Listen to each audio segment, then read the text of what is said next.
Tuan, saya sekarang akan beralih ke tadi Budi Gunawan, Kabin, mengatakan bahwa ini kemungkinan besar adalah anggota JAD Bekasi. Anda setuju dengan? Ya, kalau data yang ditangkap oleh Densus 88, kelompok Abu Zi atau FP itu inisialnya, nama aslinya, ini memang punya sel yang bergerak di Jawa Barat, Jabodetabek dan Jawa Barat. Sebagian besar dari mereka berhasil ditangkap. Termasuk ini kaitan dengan Oknum Polwan yang ditangkap beberapa waktu yang lalu di Yogyakarta.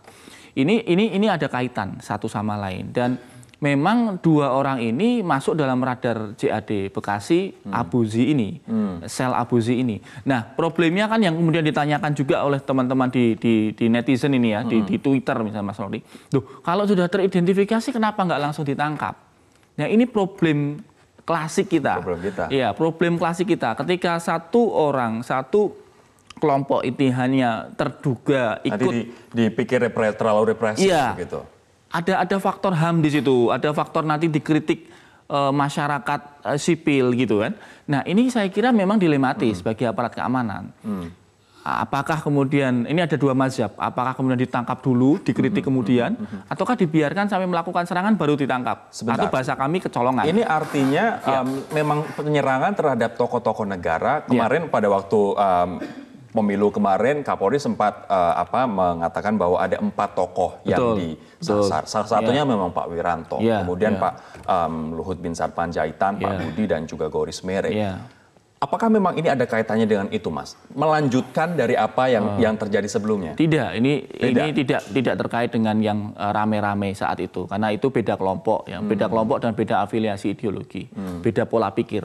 Ya, kalau yang dulu itu kan murni politik tuh. Kalau sekarang tujuannya, ini lebih pada ideologi, lebih pada ideologi. Mereka menyerang Pak Wiranto itu bukan karena Pak Wirantonya, tapi Pak Wiranto sebagai simbol negara. Pak Wiranto sebagai menteri negara, sebagai Menko negara, dia serang di situ untuk menunjukkan bahwa ini jihad mereka, perlawanan terhadap sistem demokrasi. Bagi mereka itu haram, bagi mereka itu halal membunuh sesama muslim, karena tidak berbaiat kepada khilafah mereka, Abu Bakar al-Baghdadi. Seberapa besar JAD hari ini? Kalau estimasi yang belum tertangkap, ini data dari teman-teman kepolisian, nanti silahkan di cross check ke Mabes Polri, itu sekitar 1.200. 1.200 tersebar di mana saja? Seluruh Indonesia. Kenapa mereka belum bisa ditangkap? Karena tidak ada aktivitas atau Polri belum menemukan bukti permulaan yang cukup untuk kemudian mengambil mereka sebagai calon tersangka. Apa aktivitas mereka, Mas? Kalau yang sekarang ya seperti yang dilakukan dua penyerang itu, dia bergabung ke masyarakat di Mendes, di Pandeglang, bermasyarakat, kalau ditanya ketua RT ngakunya jualan online gitu kan. Oh, itu artinya adalah modus yang... Iya, kalau dalam teori kelompok ini disebutnya inhias, tekniknya inhias, kembali ke masyarakat, menyaru, menyamar, menjadi bagian dari masyarakat. Pada satu titik, ketika